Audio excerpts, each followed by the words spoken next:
এক ব্যক্তি এত পাপ করেছে যে শেষে মৃত্যুর সময় সে সন্তানদেরকে ডাকছে, ডেকে বলছে যে আমি যখন মারা যাব আমার লাশটাকে তোমরা কবর দিও না, যদি আল্লাহ পাক আমাকে ধরতে পারেন তাহলে খবর আছে আমার। কি করতে হবে?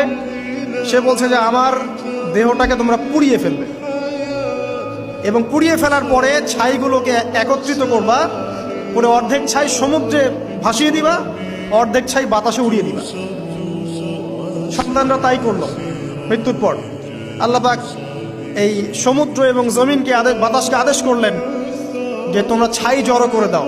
আর মানুষ আর জিন আল্লাহর কথা না শুনলেও এই প্রকৃতি আল্লাহ পাকের কথা শোনে। তো প্রকৃতিকে আল্লাহ পাক আদেশ করলেন এই সমুদ্র ছাই জড়ো করো, এই বাতাস ছাই জড়ো করো। তারা ছাই জড়ো করে দিল। এই ব্যক্তিকে বলা হচ্ছে তুমি জীবিত করে, আল্লাহ পাক বলছেন তুমি যে এই কাজটা করেছিলে, লিমা ফাআলতা হাদা, তুমি এই কাজটা কেন করেছো?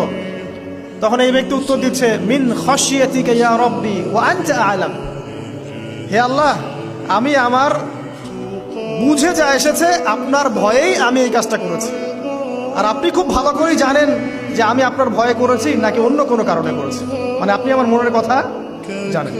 আল্লাহ পাক তাকে মাফ করে দেবেন।